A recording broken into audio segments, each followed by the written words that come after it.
Ndio, tumerejea tena mtazamaji wa Channel 10. Pale mwanzoni kabisa tulikueleza katika utangulizi kwamba kama kawaida tunafahamu tutakuwa na mgeni, lakini tulikuambia atakuja kuzungumzia nini, tulisema tumeweka kama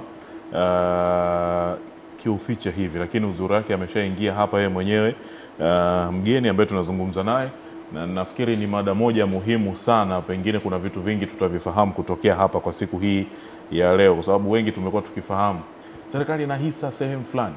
Mtu akifikiria mbona ile kama ni kampuni binafsi. Sasa yeye atatueleza vizuri kwa siku hii ya leo. Tuko na Bi Lightness Mauki ambaye yeye ni mkurugenzi wa usimamizi wa utendaji, ufuatiliaji na tathmini mashirika ya kibiashara, ofisi ya msajili wa hazina. Bi Lightness Mauki, mkurugenzi wa usimamizi wa utendaji, ufuatiliaji na tathmini mashirika ya kibiashara, ofisi ya msajili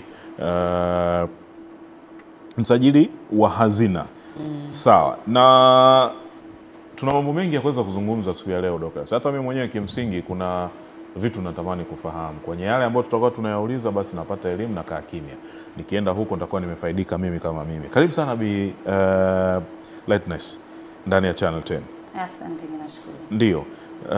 Kwanza tufahamu kwa sababu tuna vitu vingi vya kuweza kuzungumza kabla hatujakwenda kwenye ule mkutano wetu wa maafisa watendaji wakuu pamoja na nyinyi wakurugenzi wa bodi za kampuni ambazo serikali ina umiliki wa hisa chache kwenye makampuni hayo. Watazamaji wangependa kujua maana ya serikali kuwa na umiliki wa hisa chache. Nini maana yake? Serikali ina umiliki wa hisa chache. Hisa chache. Okay. Nashukuru sana.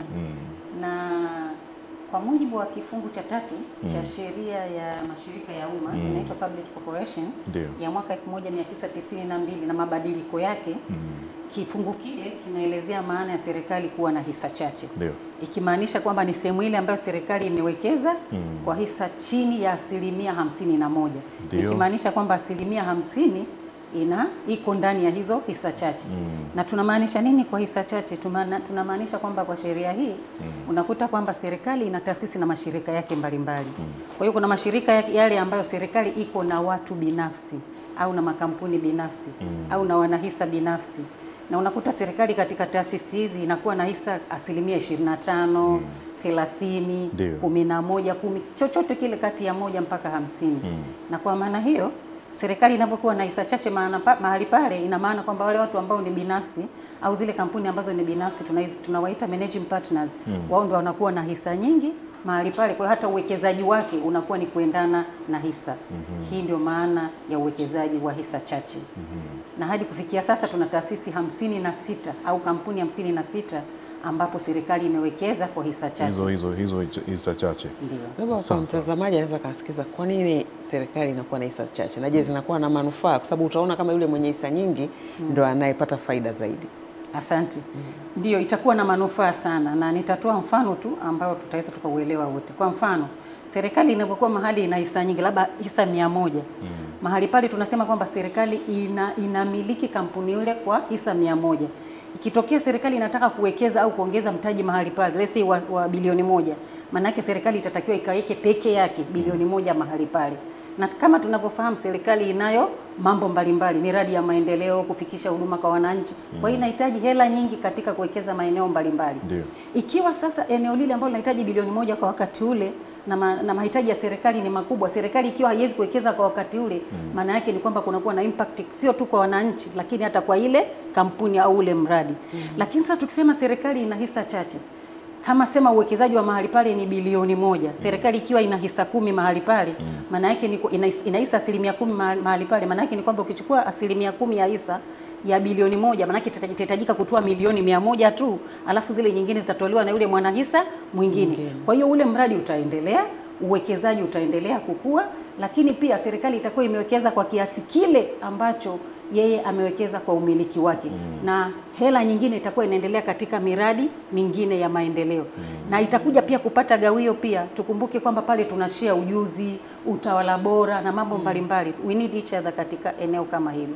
Kwa hiyo inapata faida kupitia gawio, ajira pale zinaendelea, na yenyewe pia inakuwa na uwezo wa kuweza kuendelea kuwekeza sehemu nyingine kutokana na mahitaji ya wananchi. Kwa hiyo faida ni kubwa sana ya kuwa na hawa private katika maeneo haya ya hisa chache. Sawa. Na hii ofisi ya msajili wa hazina inasimamia taasisi ngapi? Na katika hizo pengine tunaweza tukafahamu serikali yenyewe ni ngapi kati ya hizo zinazosimamiwa imewekeza hiyo hisa ndogo? Karibu. Asante. Hadi kufikia tarehe 30 Juni mwaka wa 2024, maana sisi tunaenda kwa mwaka wa kalenda, tulikuwa tunasimamia taasisi 308. Hizo ni za serikali kama ulivyouliza, lakini pia ni hizo za hisa chache. Na katika hizo za hisa chache ni 56 na za serikali ni 252, yani zile ambazo tuna umiliki wa moja kwa moja wa 100%. Na kwenye hizo 56 hizo ambazo tuna hisa chache ni mbalimbali, kama benki ya NMB pale tuna hisa 31%, tukija pale MBC nako 30%, kiwanda cha sukari Moshi kile cha TPC tuna hisa 25% pale. Puma, hii kampuni ya mafuta tunayoiona, tuna hisa 50%. Kilombero Sugar, makampuni ya madini tuna 16%. Kwa hiyo tuna taasisi kama 56 ambazo tuna hisa chache, na hata hizo chache nilizozitaja tu ni mshahidi, utaona kwamba ni taasisi ambazo zinafanya vizuri sana katika ajira, katika kutoa gawio, katika kutoa kodi, lakini na kufikia wananchi tunaziita zile CSR. Hizi taasisi zinafanya, ziko nyingi 56 hadi kufikia sasa. Kwa hiyo ina maana hapo wananchi wasisambaziane uongo kwamba zinamilikiwa na serikali. Hapana, serikali imeweka kidogo tu pale, lakini huku wengine kunamilikiwa pengine labda mtu binafsi ama kampuni, lakini ikiwa ni binafsi. Kwa hiyo hata kwenye ngazi ya maamuzi, maana yake ni lazima wote wakae na wakubaliane, ndo maamuzi yaweze kutoka. Nilikuwa pia naifikiria labda hii inalenga pia kujenga ushirikiano mzuri kati ya serikali na sekta binafsi, kwa sababu unakuta wakati mwingine labda ina hisa katika sehemu ambayo mwenye hisa kubwa ni anatoka sekta binafsi.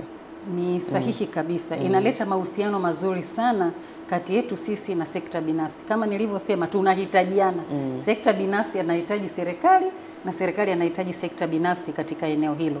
Na hiyo unaiona kabisa ni sahihi, au tukisema kwamba evidence inaonyesha kwamba hata ukuaji wa yale ambayo yamefanyika na kampuni hizi ambazo tunaubia na sekta binafsi umekuwa mkubwa sana ndani ya miaka 3-5 mingi iliyopita, kutokana na kwamba tuna complement efforts zetu wote, yani kwamba ujuzi, utawala bora, swala la mitaji na swala la fursa za kiuwekezaji kwa wakati. Na kwa hiyo unaona kabisa kwamba tunapata faida kubwa kwa kuwa sekta binafsi na serikali kuweza kufanya mahali pamoja. Na mfano mzuri tu pia nilitoa wakati ambapo nataja taasisi hizi. Wote hapa tunafahamu NMB ilipotoka, kwa mfano tu wakati huo ambao tulikuwa tunaimiliki kwa 100%. Lakini tukiangalia miaka 20 baadaye ambayo ni leo, tukiangalia pale kuna ajira takriban 4,000 mpaka sasa nchi nzima kwenye NMB. Yes, ni wengi, ni staff wengi sana. Lakini tukiangalia tunapata pale gawio bilioni 60. Unaona ni gawio kubwa sana, na hiyo ni kwa mwaka, sio kwamba labda ni kila baada ya miaka 5. Hapana, ni kwa mwaka. Tunaangalia huduma mbalimbali zinavyotolewa mahali pale, namna ambavyo kodi zinatolewa. Tunaona wananchi pia wanahisa pale NMB. Kwa hiyo kwa kupunguza hisa serikali, humpi tu sekta binafsi kama kampuni, lakini unafungua pia njia na milango kwa wananchi wengine kuweza kumiliki hisa kwa kupitia soko la hisa. Kwa hiyo ni mfano ambao nimeutoa taasisi ambazo tukipunguza hisa sisi pia kama serikali tunakuwa tumetoa nafasi pia hata kwa mwananchi kama wewe kuweza kuwa mwanahisa wa taasisi kubwa kama ile. Unapata gawio, unaenda kwenye vikao vya wanahisa na wewe unatoa mawazo yako na wewe unasikika. Kwangu mimi naona ni hatua kubwa sana na ni utawala bora. Haijalishi hisa yako ina ukubwa ngapi. Wakati wa AGM mnaitwa wote. Ndio maana unaona wanatangaza, taasisi kama hizi zinatangazaga kwenye vyombo vya habari, jamani, mkutano wa wanahisa ni tarehe fulani. Wote wanaenda, wote wanapewa zile meeting packs za kuingia katika kikao. Voting inafanyika na gawio, hata kama unahisa 0.111, gawio lako litakuwa 0.111 ya zile hisa zako ambazo umeweka mahali pale. Kwa tunaona pia hata uwajibikaji ni mkubwa kwenye eneo hili. Hakuna kuficha taarifa. Zinaonekana na kila mtu. Na nimeliona hilo kwa benki ya CRDB. Yes. Imekuwa ikitoa hizo taarifa na ikimshirikisha kila mwanahisa. Na wanahisa ambao ni wadogo kabisa wako kule, lakini wanapata taarifa na wanapewa access kwamba kama huwezi kuhudhuria utahudhuria kwa mtandao, yani kwa hizi Zoom meeting nini. Unaona, lakini yule ambaye yupo anaambiwa mkutano sehemu gani na anaweza kufika na yeye akashiriki. Fikiria kampuni inaamini taasisi kubwa kama ile ya fedha, una hisa zako sijui 0.0 point ngapi naenda kama mmoja wa wamiliki wa taasisi na unajisikia kabisa nimekuja na daladala langu ofisi pale. yetu, that's exactly where we want to head. Kama ofisi yetu ya msajili wa hazina chini ya TIARA ndio tunapotaka kwenda, tufikie level ambapo jamani tunaondoka sisi kuwa tu tumeshikilia hivi vitu viende, utawala bora unaimarika na wananchi nao wanajisikia sehemu ya maendeleo ya nchi yao katika sekta hata ya soko la fedha, ambalo mtu anaweza kafikiri bwana hizi ni taasisi za serikali, hizi ni za watu fulani binafsi. Tuende huko tukapambane, tuwe wanahisa na sisi tujisikie na sisi ni wanahisa mahali. Haya mambo yalikuwa zamani hapo, lakini sasa hivi kwa kweli dunia inaenda kasi sana. Mimi nafikiri hapo pafafanue vizuri umuhimu wa serikali na sekta binafsi kwenye mashirikiano. Basi. Okay. Kwanza ndio kama hiyo nilikuwa nimeisema. Na nyingine nilizungumzia ishu ya mtaji. Hebu tu nikupe mfano kama kiwanda chetu cha sukari cha Kilombero Sugar pale. Kile kiwanda cha sukari cha Kilombero Sugar ulisema vizuri kwamba mtu anaweza kaona tu ni kiwanda cha binafsi. Sisi tuna 25%. Lakini tukiangalia wale hata miwa yao sio kwamba wanailima wao wenyewe tu yote inawatosheleza, wanachukua pia kwa wananchi, tunasema wana offtake. Kwa hiyo mwananchi yeye hana kiwanda cha sukari nyumbani kwake. Kwa hiyo hata ukilima heka zako 100, 200 au ngapi, ile mia huwezi kusema utaila au utaibadilisha iwe sukari. Utahitaji utaalamu, utahitaji mashine, utahitaji kiwanda cha kuchukua ile miwa yako iende kabadilike kuwa sukari. Sasa kiwanda kama kile kina zaidi ya kwamba wenyewe wanalima, lakini wanakuwa ni off-takers wa wale wananchi ambao wanafanya nini, wanazunguka eneo lile. Kwa hiyo wananchi unalima miwa yako, unaipeleka katika kiwanda kile, unalipwa, kiwanda kinachukua ile miwa kinatengeneza sukari inazunguka katika nchi. Lakini si utakuwa pia kwa staili hilo tumechakata uchumi wa mahali pale ambapo panaendelea. Na ili kuonesha umuhimu wa hiki kiwanda ambacho nimekitoa, kuonesha kwamba tunaendelea kuhakikisha kwamba kinaendelea kuleta faida kwa eneo lile. Miaka 2 iliyopita serikali, tunamshukuru rais wetu Mheshimiwa Samia Suluhu Hassan, ilikubaliana na wanahisa pale kwa asilimia zetu 25 hizo tuongeze kile kiwanda kwa takribani bilioni 571 za Kitanzania, project cost bilioni 571 za Kitanzania, na huo mradi tumeanza kutekeleza, sio story, na unakamilika Juni mwaka huu. Kwa hiyo ni mradi ambao tayari umeenda kukamilika. Kwa hiyo tunaona kile kiwanda kinakuwa kikubwa zaidi ya kile kilivyokuwa. Tumekiita K4 ile extension. Kwa hiyo unaona faida yake zaidi sasa inavyoenda kwenda. 571 ningekuuliza labda si tuiweke yote mahali pamoja tukatengeneze kiwanda kipya saizi, singetosha kutengeneza kiwanda kipya. Lakini pale sisi kwa asilimia 25 yetu kuweza kuwa sehemu ya uwekezaji mkubwa sana wa eneo lile. Hiyo ni faida nyingine pia. Na faida nyingine kama niliyosema ni ile kwamba tunahitajiana katika kuhakikisha kwamba tunashare ujuzi wa hizi sekta ya serikali pamoja na binafsi, na utawala bora na ufanisi na access ya masoko. Unajua kuna sehemu ambapo mimi naweza nikaenda mpaka hapa, lakini huyu mwenzangu ambaye niliye naye, let's say kama ni wa South Africa au ni Mholanzi, yeye pia ana extent ambayo anaweza akaenda. Tumeona taasisi zetu siku hizi zinaenda mpaka nje ya nchi kufungua makampuni, kufungua matawi. Hizi ni faida za sisi kuwa na ubia kati yetu sisi na sekta binafsi.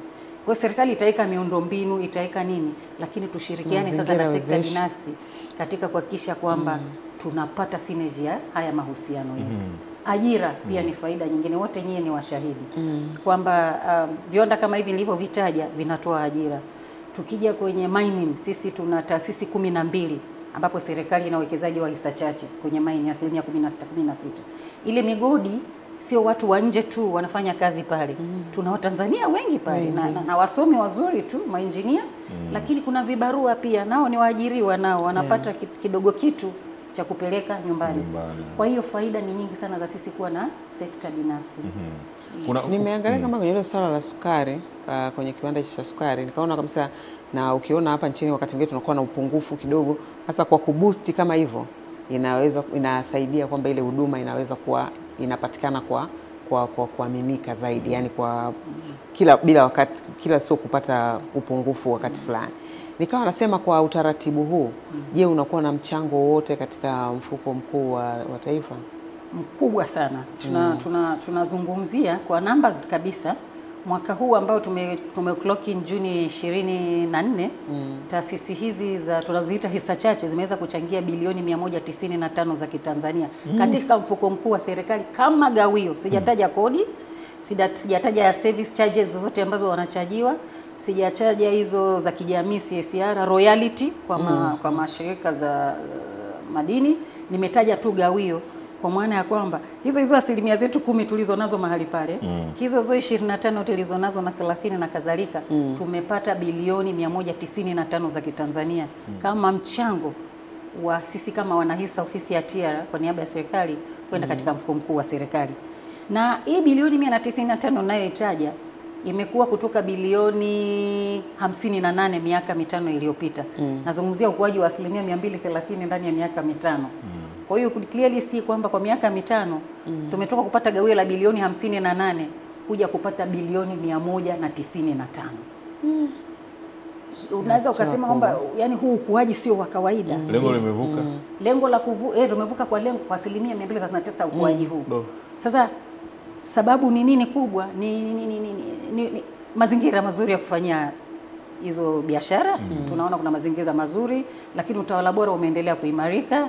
Tuna mikataba kiwanahisa kati yetu sisi na wenzetu, tumeendelea kuipitia ili kuhakikisha kwamba ile mikataba ya zamani ambayo inaweza ikawa imepitwa na wakati tunaileta kwa sasa hivi ili sisi kuendelea kupata value yetu pale, na tuna mahusiano mazuri sana na wanahisa wenzetu na ndio imetufikisha. Kwa hiyo yes, kujibu swali lako, tunapata mchango mkubwa wa serikali kwa kupitia gawio, na ni mchango ambao ni mkubwa sana kama nilivyoutaja.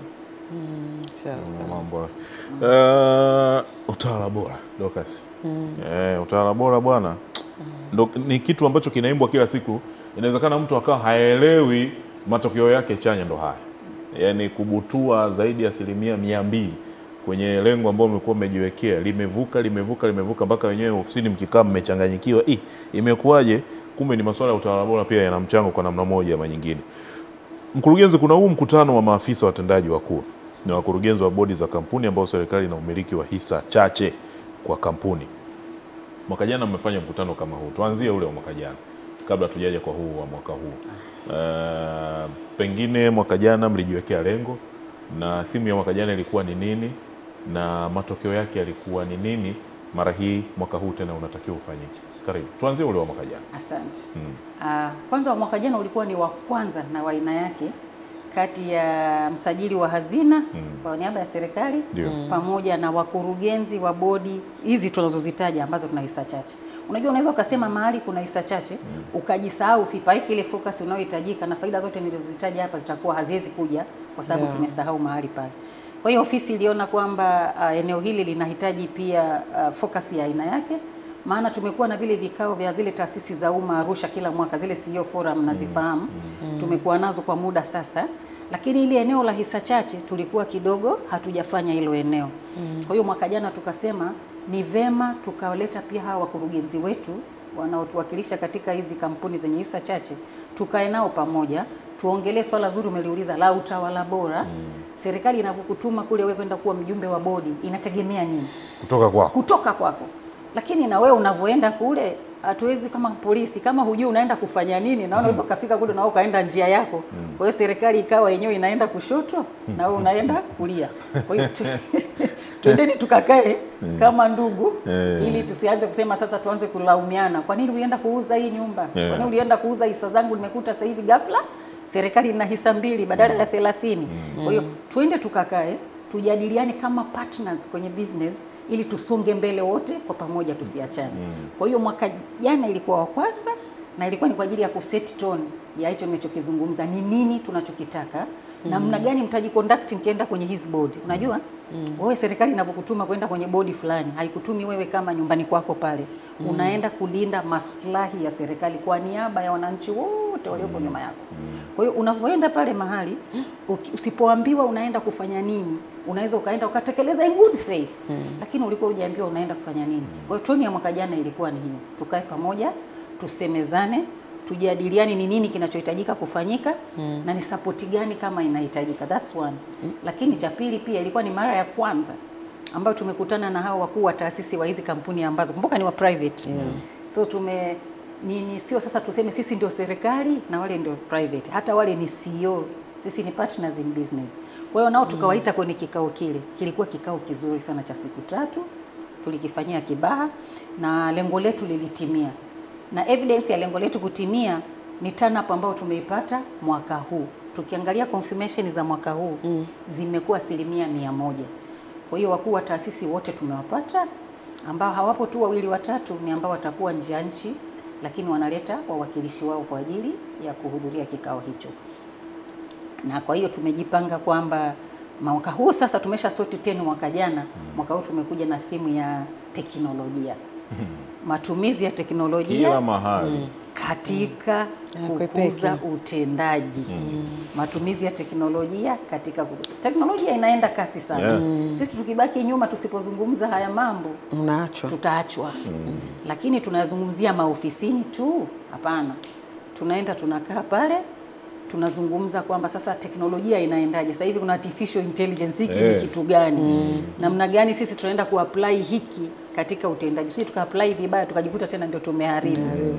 Kwa hiyo tukaongea na wakurugenzi wetu tuwajadiliane teknolojia itumike namna gani, lakini hizi bilioni 195 nilizozitaja tunataka zitadabo namna gani kama tusipoongea mambo katika boardrooms. Kwa hiyo ndio theme ya mwaka huu. Umegusia kwamba moja ya matokeo kutokana na ule mkutano wa mwaka jana ni turn up kwamba imekuwa kubwa sana. Nikafikiri labda kuna mambo pia mlikuwa mmekubaliana kwa namna moja au nyingine. Unaona na yenyewe yametekelezeka kwa namna ambavyo mlitarajia? Asante. Yes. Cha kwanza kabisa tulikiana target kwenye masuala ya influence ya bodi kwenye makusanyo, ambayo ni ile swali la gawio. Ambapo kama nilivyosema tumefikia lengo na kupita. Kwa nini utaniambia ni kwa namna gani bodi inasaidia? Bodi ni kila kitu katika taasisi. Kuna sera pale ya gawio. Sera ya gawio inasema sisi tulipo asilimia ngapi kama serikali. Je, ile sera inatekelezwa? Ni kazi ya bodi. Tukua mambo hatuyaongei kwenda kusimamia katika hilo. Kwa hiyo tumeona hilo limetekelezwa. Kwa hiyo tumeitisha tena kikao hiki kuhakikisha kwamba halikui la mwaka mmoja tu, linakuwa endelevu. That is number 1. Lakini kingine tukikiangalia ilikuwa ni ile reporting kati yetu sisi na wao. Kabla ya hapo tulikuwa hatuna hiyo reporting framework, kwamba ripoti namna gani kwangu, taarifa gani zije kwa TR. Sisi ni wanahisa. Mwanahisa huwezi kuwa unaenda pale Puma kila siku, pale Sota Mining kila siku kwa ajili ya kwenda kufuatilia. Lakini mimi nina bodi member wangu ambaye yuko pale Sota, nina bodi member wangu ambaye yuko pale NBC. Anakaa kwenye vikao vya bodi kila baada ya miezi mitatu. Mimi yeye ndo anatakiwa awe na linki kati yangu mimi kama mwanahisa pamoja na ile kampuni. Zile reporting kama kuna issue ambayo serikali inatakiwa ijue kwa wakati, itaijua kwa wakati gani? Tukumbuke wale wenzetu wao ni managing partners. Kwa hiyo taarifa wanazo kila wakati, wako pale ndio nyumbani. Sisi tusio wa mwisho kujua kinachoendelea katika kampuni ile. Hiyo faida pia tumeipata. Na imetupelekea sasa kwenda kuwa na mwongozo. Kwa hiyo tunaenda kuzindua mwongozo wa utendaji wa wakurugenzi wa bodi kesho kutwa pia katika huu mkutano ambao sasa umeelezea sasa vizuri kabisa. Ni kama msaafu, ikiwa hivi utafanya hivi. Ambao before hamkuwa nao. Tulikuwa na mdogo sana ambao ulikuwa haukidhi. Ulikuwa haukidhi malengo. Tumeenda kufanya overhaul kabisa. Tumeuleta ambao sasa unaenda kutupa sasa grip nzuri katika taasisi hizi. Kwa hiyo utaenda kuwa rolled out pia wiki ijayo na mgeni rasmi wa nani hii. Wa hii event ambayo tunaenda kuifanya. Lakini faida nyingine ambayo tumeiona ambayo tulikubaliana kama mwaka jana ni uhudhuriaji wa mikutano ya bodi. Unajua mimi naweza nikawa huku nimekuteua wewe kuwa member wa bodi wa taasisi fulani ambayo tunaisa chache pale, lakini ikawa hauendi kwenye vile vikao. Na vile vikao havisimami. Yaani Airtel ambayo tunaisa zetu 49 pale haizi kusimamisha kikao kwa sababu mjumbe wa serikali hakuja kwenye kikao cha bodi. Yeye atasonga anaendelea. Oh yes. Kwa kama kulikuwa kuna vitu vya kukubaliana, watakubaliana waliopo. Ndio vimepita. Kwa hiyo akikupita imekupita. Hamna kusema unapata feedback si nini kiliendelea. Ina maana decisions zitakuwa zinapita. Ndio unaweza kukuta pale kwenye shareholders agreement tunasema kwamba siku hizi ile mkataba wa wanahisa. Siku hizi tumepa pabana kidogo kwamba hamna kikao ambacho kinaweza kufanyika, at least kuwe na mwakilishi mmoja wa upande wa serikali. Sasa hiyo tuliweka ile sababu tulikuwa tunaona kuna matatizo haya sana, mtu hayupo, decisions zinaendelea kupita na hawajavunja sheria kwa kuendelea na kikao, kwa sababu quorum ipo. Kwa hiyo lazima tubebana kidogo kwamba pale kwenye quorum, kwenye akidi, at least kwenye hiyo akidi kuwe na mwakilishi mmoja wetu. Sasa kama bodi ina wajumbe wawili wa serikali, alafu kuna mmoja ambao ndio anajikuta tu ndio anaenda na wewe huendi. Sasa tumekuweka pale kwa sababu ya kutuprotect interest za serikali kwa namna gani. Kwa hiyo hiyo tumeiona, ndio tunachoiona sasa hivi, na tutaenda for the first time this time, kwa mara ya kwanza tutaenda kutoa award kwa watu ambao wanafanya vizuri, wakurugenzi wa bodi. Kabisa kwa vigezo vile ambavyo ni vya ile guideline. Sasa hiyo ni njia fulani hivi ya kuwajibishana. Yes. Kama uhudhurii vizuri vikao, maana yake unatuangusha sisi huku. Yaani tunachokipata inawezekana isiwe 100% ya kile kilichokuwa kimejadiliwa kule. Kabisa. Ndio umuhimu wa kuhudhuria vikao vya namna hii. Hiyo ni motisha pia, lakini ni namna fulani ya kuwajibishana. Huyu ambaye alikuwa hudhurii kwa sababu anazozijua yeye, inawezekana kakao akaanza kujiuliza, ningejua ningekuwa ninahudhuria. Lakini ninachokiona pia Dorcas,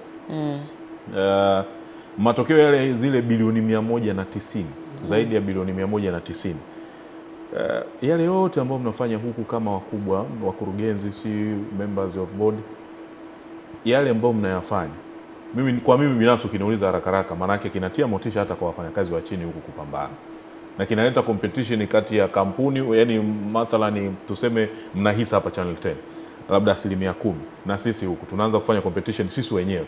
Nyinyi serikali mloweka kuna nini hapa hisa, na sisi tuliomo humu, ili kuweza kuja kuzalisha ile product ni kwa faida, yani competition za faida. Ndio hicho ambacho mimi ninakiona kutoka kwa mkurugenzi kwa hiki ambacho anakizungumza.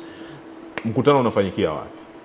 Na kuna hivi inakuwaga na mgeni rasmi kweli au ni nyinyi tu wenyewe? Mkutano unafanyikia Kibaha kwenye shule ya Mwalimu Nyerere. Shule ya uongozi. Nzuri sana ile shule, na ambao hawajafika mahali pale tuende tuweze kusupport initiative za kile chuo. Tunafanyia Kibaha pale kwenye shule ya Mwalimu Nyerere kuanzia tarehe 25 jioni. Hiyo ni Jumanne ya wiki ijayo mpaka tarehe 28. Na mgeni rasmi atakuwa ni Mheshimiwa Waziri wa Nchi, Ofisi ya Rais, Mipango na Uwekezaji, Profesa Kitila Mkumbo.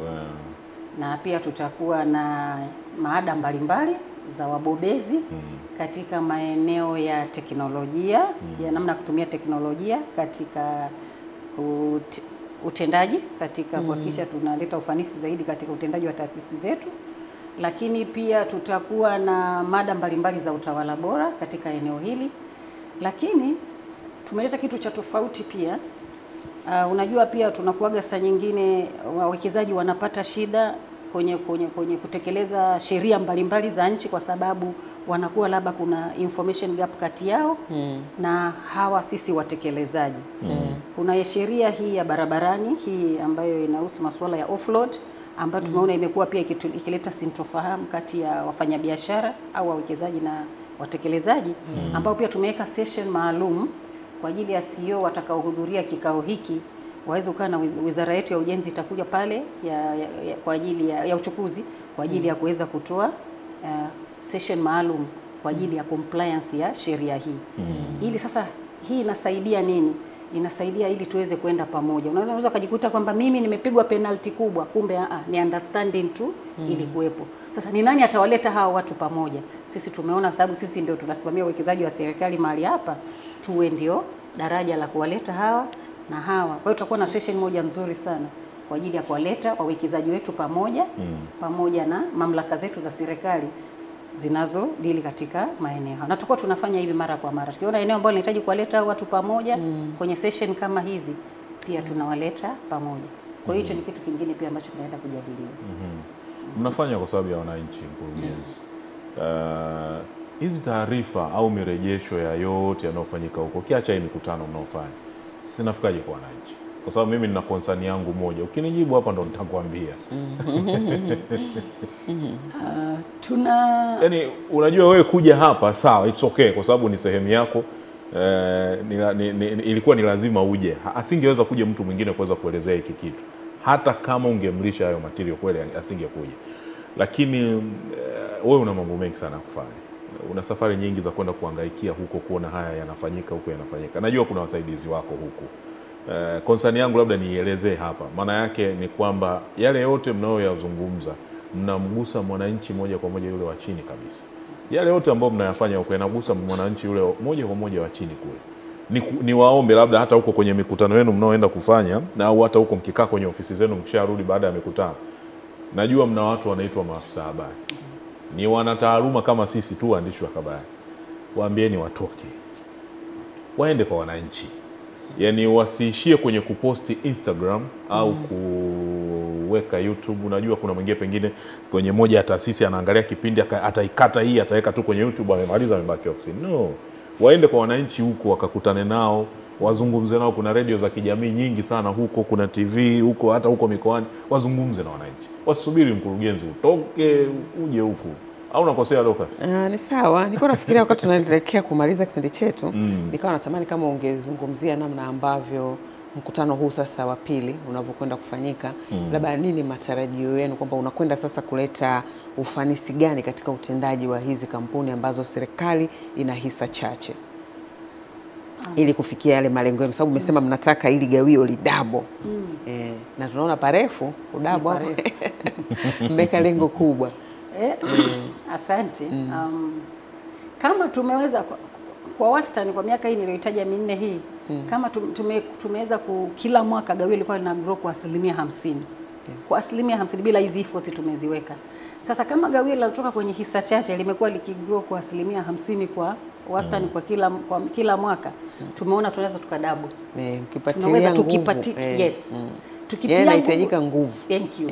Tukitia nguvu hii tunaiweka, na hii nguvu huwezi kwenda peke yako, lazima uende na mwanahisa mwenzio. Ndio maana tumewaita wenzetu katika hiki kikao ambayo nimesema ni CEOs. Kwa hiyo tumeangalia numbers, tumeangalia hiyo trend ambayo nimeitaja, na ndio tukaona kwamba inawezekana kudouble. Serikali ina mahitaji mengi sana. Sisi ni kazi yetu kuhakikisha kwamba tunakuwa na mbinu mbalimbali za kuhakikisha tunapata hizi hela. Kwa hiyo tukaona sasa matumizi ya teknolojia tumeona yamefanya kazi katika sehemu mbalimbali sana. Teknolojia imesaidia sana katika uchumi wa haraka kama ikitumiwa vizuri. Ndio maana tumeifanya ikawa theme ya mwaka huu ili tuweze kwenda kudabo makusanyo, na tukiweza kudabo makusanyo then yataenda kwenda katika miradi ya maendeleo.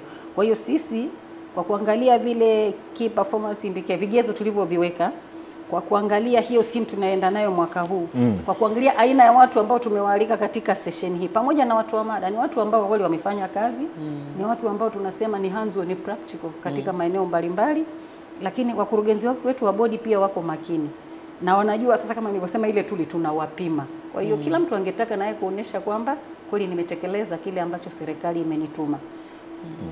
Tuna population ya watu wengi milioni 70. Nini wewe ndio upatikane peke yako nikutume kwenda kuwa mkurugenzi wa bodi pale Sota au pale Faru au pale Nyati? Kuna mwingine ningeweza pale TCC Tazama, kuna mwingine pia ningeweza nikampeleka, lakini tuliona wewe tukikutuma, tukikupa hiyo capacity building ambayo inahitajika, utaenda kudeliver kile ambacho tunakitaka, kupunguza pressure katika serikali kuweza kutekeleza miradi yake ya maendeleo, na wananchi waweze kupata ile tija ambayo wanaitegemea, na wafurahie uwekezaji wa serikali katika taasisi hizi. Kwa hiyo inatekelezeka. Inatekelezeka. Na lengo lenu hili sasa la kudabo hili gawio la bilioni 195, kuna sehemu umeona kuna mianya labda kwa uchache tu ambayo mnafikiri ndio mtaizingatia zaidi katika mkutano wenu? Yes. Cha kwanza ni kwenye eneo lile la sera za gawio. Unajua sera ya gawio pale bwana inasema kabisa kwamba ikifika mwisho wa mwaka wanahisa watapata labda asilimia 30 au 40 ya faida, ya ile faida ya kampuni. Sasa kama huna sera ya gawio, ina maana unaweza kaamua mwaka huu kanipa 10%, mwaka ujao kanipa 5% ya faida, lakini hicho ndio kitu cha kwanza ambacho tutaenda tumekiweka katika vitu vya kufuatilia kwa karibu zaidi. Kila taasisi ambayo tuna uwekezaji wetu na inafanya biashara iwe na sera ya gawio ambayo tumeipitia, tumekubaliana na tumesainiana. Hicho ni kitu cha kwanza. Lakini kitu cha pili, sisi kuongeza hisa katika maeneo yale ambayo yanatupa tija zaidi, na tayari tumeshaanza. Katika hizi kampuni ambazo tuna hisa chache, tumeanza tayari initiative za kuweza kuongeza hisa maeneo yale ambapo tunaweza kuongeza ili kuweza kupata gawio zaidi. Mfano tumeweza kuongeza hisa kwenye kampuni ya Sota. Hii ni ya madini, ni kampuni kubwa sana, iko Mwanza, kutoka 16% kwenda 20%. Lakini kuna In-Flight Catering Services, napo tunaongeza 11% zaidi ya zile tulizonazo. Lakini initiative nyingine ambazo tumezifanya, kuna taasisi ambazo zilikuwa hazijawahi kutoa gawio zaidi ya miaka 10, ikiwepo Mbeya Cement. Hizi initiative ninazokuambia tayari zimeanza kuzaa matunda. Tayari miaka 2 iliyopita wameanza kutoa gawio tena kubwa. Tazama pia wametoa gawio la bilioni 4.8 mwaka jana. Kwa hiyo kuongeza hisa kupitia mikataba hiyo ya wanahisa kwa ajili ya kuondoa zile vifungu ambavyo vilikuwa viko outdated na vinatuzuia. Lakini kuna mikataba ya kimanagement tunaita ile management agreements ambayo inasababisha sisi tunaanza kulipa wanahisa wenzetu hela nyingi zaidi katika masuala ya kimanagement. Tumepitia mingi tayari, ikiwapo benki yetu ya NBC ambayo ndio imesababisha gawio lao limeenda zaidi ya double kwa mwaka jana, na hata mwaka huu pia AGM ni tarehe 25 mwezi ujao, mwezi wa 5. Kwa hiyo tayari tunategemea pale hatuondoki chini ya bilioni 20. Hii ni taasisi ambayo ilikuwa inalipa bilioni 1.8, milioni 800, inaweza kwenda kwenye bilioni 8, 10 na 20. That's commendable. Kwa hiyo ni kitu ambacho mwaka jana wakati kwa magawio yale kuna kampuni zilikuwa zikitajwa fulani ametoa kiasi fulani, kuna watu wanakasi hapana watu, kumbe watu wamepambana huku, wamejiongeza, wamefikia hapo walipofikia. Kwa hilo pia tuwape kongole sana mkurugenzi, na tunakushukuru kwa kweli kwa kuweza kufika. Labda kwa sekunde chache tu sekunde, una neno lipi la kumalizia? Asante. Mimi ninaomba tu niwaahidi wa Tanzania kwamba sisi ofisi ya msajili wa hazina kwa niaba ya Nehemia Mchechu ambaye ndio msajili wetu wa hazina, tunaahidi kwamba tutaendelea kutekeleza majukumu yetu. Ndio. Kwa mujibu wa sheria yetu sura ile ni ya 370, na tutahakikisha kwamba majukumu yetu haya yanaenda kumgusa Mtanzania moja kwa moja. Sisi tukusanye michango, tuhakikishe taasisi zinatoa huduma na zinafika kule zinakohitajika. Ili katika zile ara 4 za Mheshimiwa Rais Dr. Samia, zile 2 za mwisho zile za reform zile, sisi tuhakikishe kwamba tunaziishi. Ndio hayo mabadiliko ndio yataja katika taasisi zetu zenye hisa chache. Tunaziishi na ziweze kutuletea matokeo makubwa zaidi ambayo nimeyataja hapa. Na wiki ijayo tutataja matokeo mengi kabisa, tutaenda public, tutaeleza mambo mengi sana ambayo yamefanyika katika kipindi. Kwa hiyo sisi tunazidi kuahidi kwamba tutafanya kazi na nyie pia katika kuhakikisha kwamba taarifa hizi zinawafikia Watanzania katika level zote.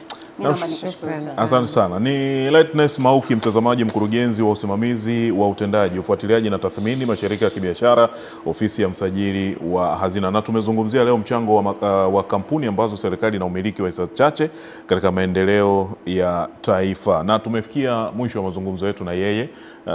Bila shaka mwenye kuelewa ameweza kuelewa kwa namna moja ama nyingine, na mwingine atakuwa amevutika kuweza kutafuta namna ya kuwa mwanahisa sehemu yoyote ambayo ameitaja yeye. Mimi naitwa Emily Lazarus, niko na Dorcas Raymond. Safari yetu sisi ni mpaka pale saa 3. Punde tutatazama habari ya asubuhi njema. Endelea kuwa nasi.